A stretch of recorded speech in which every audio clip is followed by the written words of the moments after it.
আসসালামু আলাইকুম। তোমরা সবাই কেমন আছো? আজকে একটা নতুন রেসিপি তোমাদের সাথে শেয়ার করব। সেটা হচ্ছে এটা কি বলবো, লেগ ফ্রাই। এটা অনেকেই আমরা পা খেতে পছন্দ করি, আবার বাচ্চা পা খেতে পছন্দ করে। যাই হোক, আমার বাচ্চারা পা খেতে পছন্দ করে, তাই ভাবলাম পাটাকে একটু নতুনভাবে সবার সামনে উপস্থাপন করি। সেটা হচ্ছে এই যে মুরগির পাটা অনেকেই খায় না, বা অনেকেই খায়। যারা খাও তাদের জন্য আজকের ভিডিওটা। আমি প্রথমে আলু ভর্তা, মানে আলু দেন চিকেন একসাথে সেদ্ধ করে নিয়ে এটাকে ম্যাশ করে নিয়ে ভর্তা করে ফেলেছি। তারপরে ভর্তাটা আবার মুরগির পাটা পরিষ্কার করে নিয়ে একটু লবণ আর ঝাল দিয়ে মেখে রেখেছিলাম। এখন এই ভর্তাটা এইভাবে আমি মুরগির পায়ের সঙ্গে সুন্দর করে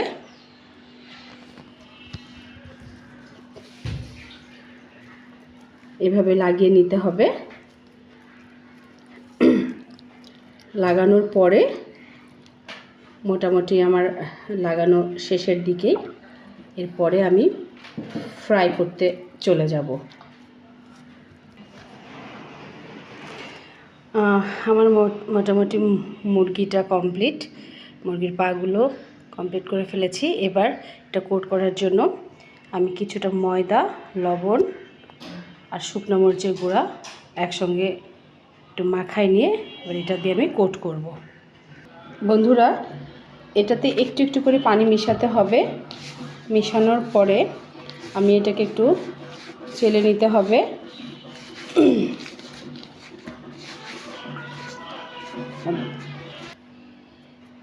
এখন আমি আটাটা এইভাবে করে এটা আলাদা করে চেলে নিয়ে এটা আমি একটা ব্যাটার তৈরি করে নিয়েছি, এবং এই ব্যাটারের মধ্যে এখন আমি এটা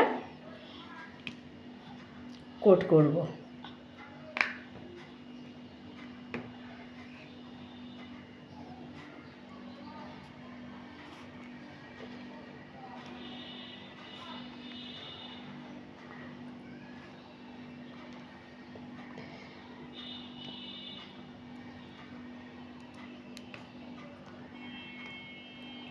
বন্ধুরা দেখো, লুকিংটা সেই রকম আসছে,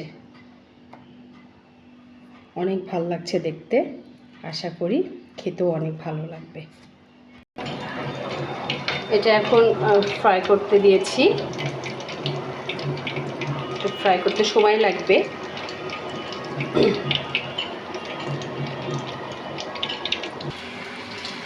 বন্ধুরা, আমাদের ভাজা কমপ্লিট। দেখো লুকিংটা কি সুন্দর আসছে।